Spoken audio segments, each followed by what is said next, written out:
Hong Kong riot police making arrests and preventing crowds from gathering on the anniversary of the Chinese regime. Activists call the day nothing to celebrate but much to mourn. 2 explosions already occurred this week. On Thursday, a fire broke out at a scenic mountain area in central China, causing 13 deaths. A top scholar describes democracy as poison and an evil cult. One privilege of senior Chinese Communist Party officials is revealed when a recorded conversation goes viral. 2 citizen reporters are still detained after revealing the true situation of the epidemic in Wuhan. And an 88-year-old whistleblower doctor of the 2003 SARS outbreak could still be under house arrest. And the U.S. House Intelligence Committee released a new report on how to meet the challenge from China. And the head of a British spy agency says the West misunderstood China. Welcome to China in Focus. I'm Tiffany Meyer. Hong Kong riot police are swarming the streets again, making arrests and preventing crowds from gathering. It's the anniversary of the Chinese regime's rise to power. But activists and some residents say it's not something to celebrate, instead calling it a day of mourning. Hong Kong riot police arrested nearly 70 people on Thursday. It was an effort to stop pro-democracy marchers gathering at the Chinese regime's anniversary celebrations. Police had banned the protest, citing pandemic restrictions on group gathering and outbreaks of violence at previous marches. Hundreds of officers conducted stop and search activities and cordoned off areas. The protests came the same day Hong Kong Chief Executive Carrie Lam said stability had returned to the city. Protesters sought to march against Beijing's imposition of a sweeping national security law on Hong Kong. Today is a day for national mourning. What should we celebrate? Hong Kong has become a place like this. What's worth us celebrating, right? But there's nothing to celebrate. Chinese Communist Party has stolen the whole China in the name of dictatorship. They continue their rule without any democracy, without any respect for human rights. Protesters also demanded the return of 12 Hong Kongers. They were arrested at sea by Chinese authorities in August while trying to escape to the self-ruled democratic Taiwan. On Wednesday, relatives of the 12 called for access to their family members who are detained in mainland China. They have so far been denied access to independent lawyers. The father of one detainee broke down in tears. I don't even know how my children are. Is this too much to ask for?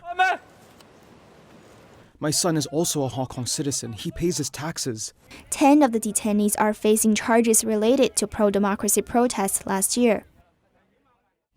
Protests in London against the Chinese Communist Party on the CCP's National Day.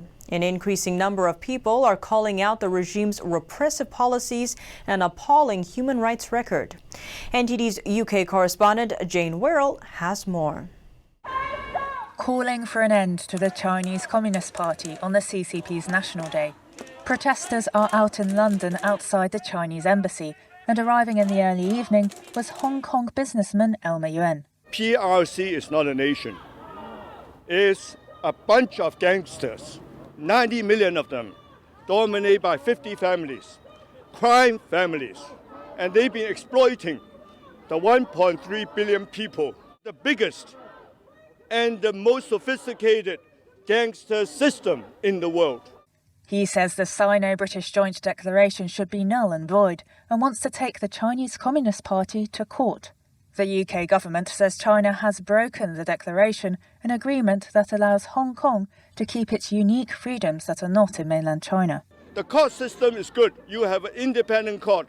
I'm going to court to sue the PRC for violating the Sino-British Joint Declaration, and the sovereignty should be stripped from the PRC. Earlier, outside the embassy, the CCP flag was in flames, Hong Kongers expressing their frustration and attempting to clear up at the end. The Chinese regime is under increasing scrutiny since the pandemic and the passing of a national security law in Hong Kong. Protesters in London include Hong Kongers as well as mainland Chinese, Tibetans, Uyghurs and Falun Gong practitioners. Falun Gong, an ancient spiritual and meditation discipline, is still persecuted by the Chinese Communist state after more than 20 years. The regime has this year launched a further campaign of persecution, named Zero Out, to force practitioners to renounce their faith and practice. To see people actually peacefully protested, I think it's a very effective method as well, because it stopped me today, it stopped me, and I'm still here. Hours later, I came back just as soon as I left work. The Chinese Communist Party's human rights record is no secret, and more people are calling for its end. Jane Worrell, NTG News, London. Pennsylvania Representative Scott Perry introduced a bill calling out the Chinese regime. It designates the Chinese Communist Party as a transnational criminal organization. The proposal would eliminate sovereign immunity for Chinese diplomats in the U.S. engaging in criminal activity. The CCP cannot be given a pass, cannot be absolved of justice just because it's ruling China. And that's what's happened. Because they can declare themselves the legitimate government of China, they're allowed to get away with it. They're allowed to get away with oppression, concentration camps, all kinds of horrific things that you already know about. Whether it's the Falun Gong, whether it's our friends in Mongolia, whether it's taking over Tibet, all of it has to end. And it's criminal activity that must be recognized and stood against by the whole world community, and the United States must lead. The bill allows the U.S. to apply the RICO statutes to those involved with the CCP. This applies whether they are in China or the U.S. Today is the 71st anniversary of the CCP's takeover of China. Supporters showed up to the stand with the Uyghurs, Hong Kongers, and Tibetans. All of those groups are subject to the oppression of the Chinese regime. Now we turn to TAIYUAN city in China's northern Shanxi province. That's where a fire broke out on Thursday at a scenic mountain area. According to the official report, 13 people died and 15 were injured. The cause of the fire is still under investigation. This year, October 1st, is the first day of China's traditional Mid-Autumn Festival, or Moon Festival, as well as the start of the country's week-long National Day holiday. It marks the Communist Party's rise to power back in 1949. The start of the Mid-Autumn Festival varies from year to year, but this year both holidays fall on the same day. China's biggest social platform, WeChat's chief editor, announced tougher censorship and more rigid controls over its users. Meanwhile, in the U.S., a federal judge issued an injunction against the Trump administration's WeChat sanction. Chinese social media app WeChat is taking a tougher stance in terms of censorship.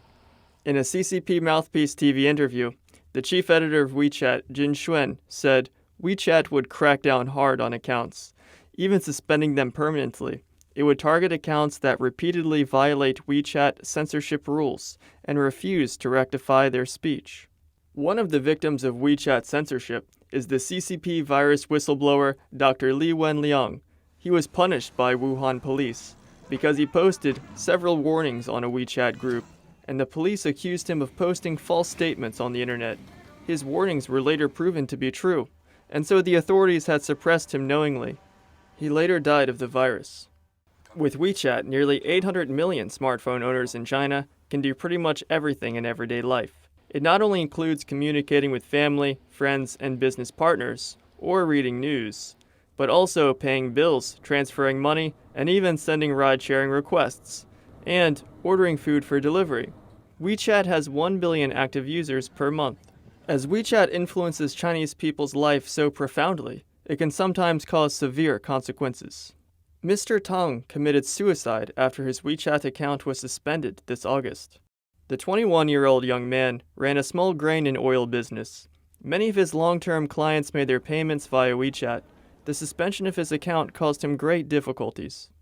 Mr. Tang tried to find out why his account was suspended, but for his dozens of attempts, he got no reply. He visited the building of WeChat's parent company, Tencent, but still was not offered any explanation. Finding no solution to his problem and feeling hopeless, he jumped from the 11th floor of the Tencent building and died from the fall. Over in the U.S., a federal judge took the side of WeChat when the Trump administration proposed a sanction against it. According to Chinese law, Chinese companies have to cooperate with China's national intelligence efforts, regardless of where they do business. The Trump administration proposed a sanction against WeChat in August, saying it poses a threat to the U.S. national security. A federal judge has issued an injunction against the president's executive order on the basis the order would harm free speech. Now we take a look at the current situation of two citizen reporters. Both are being held by authorities for speaking out about the CCP virus in Wuhan months ago. One of them is Zhang Jian, a lawyer from Shanghai. She went to Wuhan in February to talk with local people and employees from hospitals and funeral homes. She uploaded her reports on social media, revealing the authorities' cover-up. In May, she was arrested by police and accused of what they called provoking trouble. Earlier this month, she was sued and her case went to court. Right now, she is in prison protesting with a hunger strike. She insists she did nothing wrong and was only practicing freedom of speech. Another one is Chen Qiushi. He too was arrested in Wuhan in February due to reporting on the situation there. Since then, there was no information on his whereabouts until earlier this month when a friend of his posted an update on social media. His friend said the Procuratorate, or China's Public Prosecutor's Department, decided against prosecuting him, but he was still keeping him somewhere under the surveillance of the authorities. And Chinese authorities aren't just cracking down on citizen journalists reporting on the pandemic. A whistleblower who exposed Beijing's cover-up of the SARS pandemic 17 years ago could still be under house arrest. The whistleblower Jiang Yanyong is 88 years old. This February, his friends told British news outlet The Guardian that Jiang has been under house arrest since last year. His wife said he has no means of communication with the outside despite his poor health. Like Dr. Li Wenliang, who was one of the first to warn about the CCP virus, Jiang emerged as a national hero for exposing the regime's SARS cover-up. The SARS virus emerged in China's southern Guangdong province in late 2002. Like the CCP virus that swept the globe this year, they both belong to the coronavirus family. And once inside the body, they both target the lungs. At the time, Jiang was a semi-retired senior surgeon at an elite military hospital in Beijing. Number 301, the hospital serves Chinese military and treats top Communist Party officials. In March of 2003, Jiang learned that his hospital leaders met with China's health ministry officials. The leaders were told that SARS had already emerged in Beijing. But with China's most important annual political meeting fast approaching, the hospital leaders were asked to keep the news quiet. In early April, China's then health minister Zhang Wenkang said at a press conference that Beijing has only 12 confirmed cases. He claimed that SARS was under control and that it was safe to work, live in, and visit China. Jiang recounted being upset by the health minister's speech. He said at the time he knew at least 80 SARS patients at 2 Beijing hospitals. Jiang tried to alert the media to the issue. He emailed 2 state-run media outlets but got no response. But Western media soon got a hold of the information. Jiang's report was published in a Time magazine article online and was featured as a cover story the following month. Other mainstream media also reported on the story. Several days later, the World Health Organization went to Beijing to investigate the SARS outbreak. Jiang said to hide the true scale of the outbreak, one military hospital moved some patients to a hotel. 2 other major hospitals moved most of their SARS patients into ambulances and ordered staff to drive around Beijing. Less than 2 weeks after Jiang reached out to Western media, Chinese authorities admitted that they covered up the outbreak. The country's health minister and then Beijing mayor were both fired. At first, Chinese media applauded Jiang as a hero, but he soon vanished from media coverage. Now he's closely monitored by authorities and barred from leaving the country. In an interview with The Guardian this February, his wife said he was sickened with pneumonia last year, adding that she was sorry and that it wasn't convenient to say more. There are currently no reports about his condition. Now we turn to real estate in China. According to China Real Estate Enterprises Sales Trading List 2020, China's property market prices are falling. Among the top 20% of real estate companies, 70% of current sale prices are lower than last year, with some prices falling more than 20%. In the first half of this year, more than 90% of real estate companies completed around just 40% of their sales targets. China's second largest real estate company, Evergrande, took the lead in kicking off a big price cut in September. All real estate across the country was sold at a 30% discount. According to reports from China, many speculators are selling their houses with big price cuts. One speculator is selling his 180 properties located in the southwest China city Chongqing. He bought those houses at an average price about $300,000 years ago, and now they are being sold at about $220,000, which is a 25% discount. Now we turn to Xinjiang. There are signs that suppression there could get worse. The Chinese Communist Party, or CCP, held a Xinjiang work seminar in Beijing on the last weekend of September. All 7 members of the Standing Committee of the CCP's Central Political Bureau attended the seminar. They are the 7 most powerful men in China and have never appeared together at a seminar about Xinjiang before.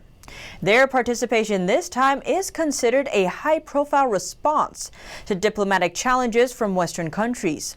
The topic of the seminar is to build socialist Xinjiang. Xi Jinping claimed the work in Xinjiang has seen unprecedented achievement and said the CCP Xinjiang strategy is absolutely right and must be stuck with for the long run. The strategy includes so-called religions with Chinese characteristics and core socialist values. This was Xi's response despite international pressure. Recently, Western countries have raised stronger voices against the CCP's suppression of ethnic Uyghur people in the region. The topic was a focus of a recent UN conference, and the U.S. put sanctions on Chinese communist officials involved in Xinjiang human rights abuses. French President Emmanuel Macron also proposed an investigation into the issue. A video clip from one of China's top scholars has gone viral online. In it, he expressed a strong opinion about democracy. He is the vice dean of the School of International Relations at a major university in Beijing. In the clip, he describes democracy as poison, totally harmful, and an evil cult. He reportedly made the statement last year while at a university in Thailand, though the video went viral on overseas social media earlier this week. Also in the video, he said many of Thailand's intellectuals were educated in the US and UK. They talk about democracy and freedom all the time. He continued to say that democracy and freedom are useless. He also questioned why people need to vote, saying it can only make things messy. His words have since triggered a huge response on Twitter. One netizen wrote, "This guy puts so much effort into saying that voting is bad. Whatever the Communist Party says is bad must be good." The Chinese Communist Party leaders for decades have enjoyed many privileges that China's ordinary folk don't get to experience. For example, senior CCP officials enjoy special supplies, such as special rice and noodles, vegetables, special tobacco and alcohol, tea, medicine, and water. But an audio recording that went viral recently shows there is another kind of special treatment reserved for only the ministerial level party officials, one that netizens called an eye-opener. The recording was of a conversation between a flight captain and the ground commander. The captain of the flight requested privilege to take off before other scheduled flights because the party secretary of Guiyang City was on the plane. The party secretary is the first man of the city and has even more say than the mayor. The request was rejected by the ground commander because his official rank was not high enough for jumping in line. He must be at the ministerial level or above to enjoy this privilege. President Trump has issued a new executive order on rare earth mining. It directs his cabinet to look into the United States' reliance on critical mineral imports from other countries. Rare earth minerals are used in a wide range of products: airplanes, computers, cell phones, electric power networks, and advanced electronics. The order said America's dependence on foreign adversaries for critical minerals poses a threat, and the reliance on China is particularly concerning. The U.S. imports 80% of rare earth elements directly from China. Agencies will have to come up with strategies to address the threat within 60 days. That could mean tariffs, quotas, or other import restrictions against China and other non-market rivals. It also directs agencies to find ways to support domestic production. The United States used to be the leading producer of rare earth minerals, but China has used aggressive tactics to flood the market and squeeze out competitors. In an implicit pushback for China's Belt and Road investment plans, the U.S. and Taiwan will work together on infrastructure projects in the Indo-Pacific region and Latin America. U.S. and Taiwan officials made the infrastructure announcement on Wednesday. Washington sees Beijing's Belt and Road initiative as a plan to entrap countries with debt diplomacy. The de facto U.S. Embassy in Taipei said the new plan would promote more resilient supply chains in the Indo-Pacific region. We will also work hard to cooperate with Taiwan and other economies with similar ideologies to promote the reorganization of the supply chain in the Indo-Pacific region. Taiwan's Foreign Minister Joseph Wu said it would support investment in infrastructure in the region. Through cooperation between the public and private sectors of Taiwan and the United States to help those countries in the region to develop their energy industry and infrastructure. The plan sets up a working group led by the U.S. Treasury Department and Taiwan's Finance Ministry. It will hold its first meeting this autumn. The U.S. and Taiwan said that they are seeking allies to work together and shift their global supply chains from China. The plan also fits Taiwan's new southbound policy. The island is working to boost economic ties with Southeast and South Asia, but cut reliance on China. Now we turn to the Vatican. On Thursday, U.S. Secretary of State Mike Pompeo met Vatican Secretary of State Cardinal Pietro Parolin. The meeting comes as tensions flare between the Vatican and China. Parolin was accompanied by the Vatican's foreign minister, Archbishop Paul Gallagher. The Vatican's top diplomatic officials said Pope Francis had declined to meet with Pompeo to avoid meeting politicians ahead of the U.S. election. Recently, Pompeo repeatedly accused the Vatican of putting its moral authority at risk by renewing an agreement with China. The deal states that the Vatican would agree with the Chinese bishops appointed by the communist regime. In a Wednesday speech shortly after arriving in Rome, Pompeo called China the worst country in the world for attacking religious freedoms. Nowhere, however, nowhere is religious freedom under assault more than it is inside of China today. That's because, as with all communist regimes, the Chinese Communist Party deems itself the ultimate moral authority. An increasingly repressive CCP, frightened by its own lack of democratic legitimacy, works day and night to snuff out the lamp of freedom, especially religious freedom, on a horrifying scale. As examples, he brought up the Uyghur Muslims of China's Xinjiang region, Catholics, Protestant, house churches, Tibetan Buddhists, Falun Gong practitioners, and more. The U.S. House Intelligence Committee released a new report titled The China Deep Dive that delves into the rise of China as a global competitor. The report details how the U.S. is countering that threat. The report notes that Beijing's response to the global pandemic demonstrated the regime's intent. It prioritized preserving its international image rather than being transparent and helping the world to combat the disease. Beijing also stopped international scientific inquiries into the origin of the virus. Instead, it spread propaganda and misinformation and tried to shift the blame onto the U.S., among others. Under ways to combat the challenge is the need for effective national policy. That includes collecting intelligence so that policymakers can better understand and predict future consequences. The report found that so far, much more is needed to be done to adapt to the risk posed by China. That's to ensure the U.S. will continue to compete with China on the global stage, as well as protect U.S. health and security. Beijing's rapid increase in military spending in the past few years has led to more tension between the communist regime and world powers on the global stage. Head of British Secret Intelligence Service Sir Alex Younger told the Financial Times many Western countries wrongly thought that the Chinese regime would become more like the West. He noted instead the two ideologies are getting further apart. He said the West and China should work towards peace rather than having a Cold War. But he added Beijing must be challenged over the cyber attacks launched on other countries. He said ways Britain could manage the relationship with Beijing includes technological innovation and alliances. He added he believed Britain could maintain what they believe in and have a balanced relationship with Beijing. He said that could be accomplished through dialogue and engagement. The former head of Germany's intelligence agency warned of the risks brought by an authoritarian regime. He told our sister media in Germany, the Epoch Times, socialism and communism are first and foremost totalitarian regimes. Totalitarian means people are not allowed to participate in politics. The rights of freedom are allocated to the individual according to the taste of a politically self-appointed elite. He said such a system, he believes, operates through fear and hope, by preying on people's emotions and dividing society into classes.